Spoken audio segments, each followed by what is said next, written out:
Hello, welcome to Water Sign Philippines. Ito yung reading natin for Water Sign Cancer, Scorpio, Pisces, General Love Reading. Sa mga hindi pa nakaka-subscribe, pa-subscribe na lang guys. Let's start your reading. What do we have here for Water Sign?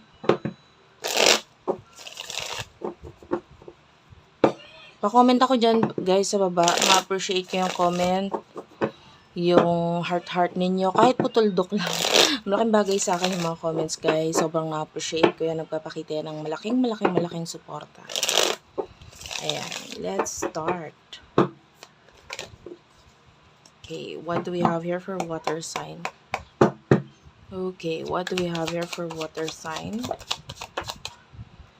Okay, 3 of Wands and the 8 of Cups. Okay, meron pang nagtatago dito. You do have here Justice. Okay. This is Libra. You could be dealing with the Libra. You do have here or you could be a Libra if you're a cross watcher. Nakakita tayo ng malaking Libra energy or yeah. So 8 of Pentacles, 2 of Swords, and 6 of Swords. Okay, and bottom of the deck is the 8 of Swords. And then kukuha tayo dito ng card sa deck na ito. Ano yung situation sa inyo ng person na ito for water sign?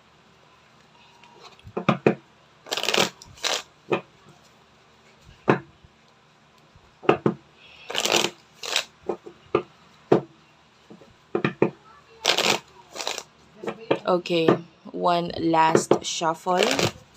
Okay, what do we have here for water sign? Let go of control issues and separation. So for some of you, maybe there's a separation na nangyayari sa inyo nitong person na ito.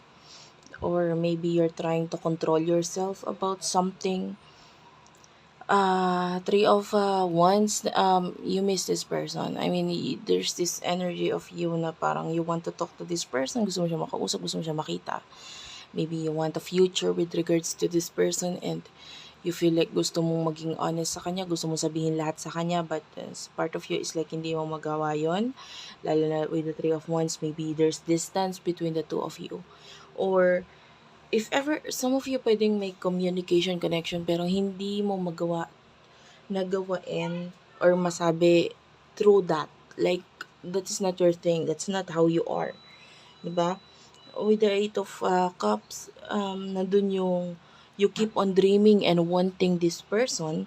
And with the Justice card, pwedeng nakikita mo ito as person na babalance sa'yo. You know, the Justice card is like a Libra energy and yung kanyang sign or symbol is a weighing scale. So, nandun yung balance. And nakikita mo na itong taong ito yung babalance sa'yo. But maybe you are trying to control yourself. But ito nga, yung sinasabi sa'yo, let go of control issues. Maybe you need to let go kung ano man yung mga bagay na kinokontrol mo sa sarili mo. And just allow the situation. Kung ano yung mga gusto mo sabihin sa kanya, gusto mong iparamdam sa kanya, gawin mo yon. Maybe this is the time na dapat gawain yon. And with the 8 of Pentacles, I'm seeing this person who is a workaholic. This is a person na maraming ginagawa. This is a person who is thinking about money and pwedeng nahihirapan siya kasi I feel like you're dealing with a person na pwedeng sub sa trabaho or maybe may mga times na inahanap pupuyat na nung taong to just to earn money. And I don't know why is this person so busy pero ganun yung energy niya. And with the 2 of Swords, I feel like may kailangan siyang pagdesisyonan or gawaing desisyon. Maybe may kinalaman sa work, may kinalaman sa the 6 of Swords. This is like I feel like there's moving on energy. So maybe nag-undergo siya ng moving on from something like maybe work or career, or maybe pwedeng love related din na hindi masyadong nag-workout para sa kanya, separation. So pwedeng nakakaranas siya ng separation ngayon. So especially if this is your person na going through this, no? Or pwede namang hindi pa nangyayari. the separation could be something na pwedeng mangyayari pa lang. So, parang kailangan niya ng support ngayon para matapos or maayos ito. Okay? Like, pinipilit niya na mag-focus na lang sa career or sa work para hindi masyadong intindihin or isipin itong bagay na to. Pero hindi niya mapigilan or maiwasan na hindi isipin. So, this person is with the calling in your soulmate, parang ngayon siya nangangailangan ng support, or maybe ngayon siya nangangailangan ng tulong mo or ng support mo. Especially,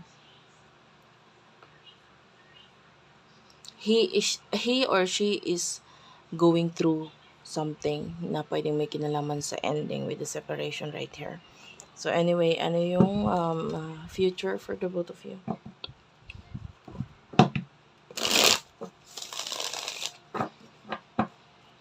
Alamin muna natin yung emotions, okay? What is the emotions here? You do have here interview. Hindi ko ito kukunan masyadong marami. I only need one. You do have here legal and projected. One more card. Cleansing. Yeah, bottom of the deck is the denial.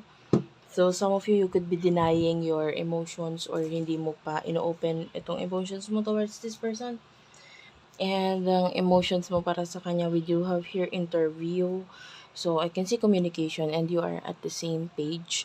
So, pareho kayo ng emotion dito eh.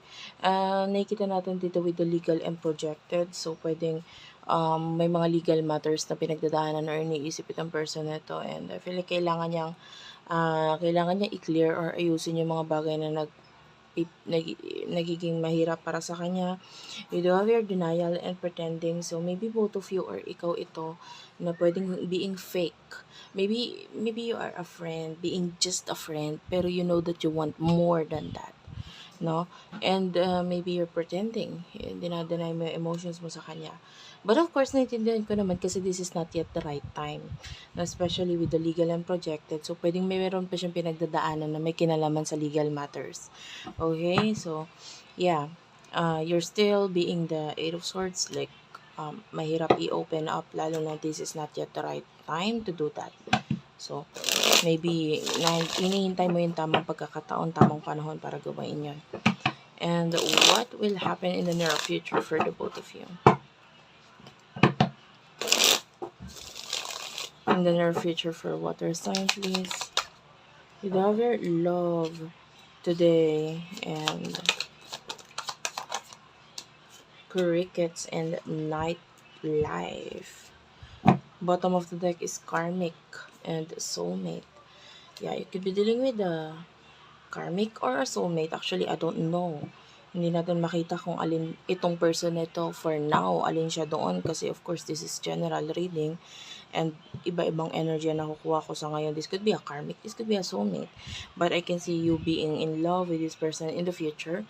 And nakikita natin na you are like being happy kasi may mga chances kang nakikita between the two of you. This person, I can see action. Depende sa kung paano ka makikipag-connect sa kanya. Like, if you're willing to take the risk or what. Kasi itong person na to, I feel like a person who needs support, who needs like a friend or a shoulder to cry on. Parang kakailanganin niya ng shoulder to cry on. And this could be you na pwedeng mabigyan niya ng support. Or actually, some of you could be dealing with both. Kung may kakonect ka ngayon, maybe you're dealing with a karmic. Okay? Or your soulmate.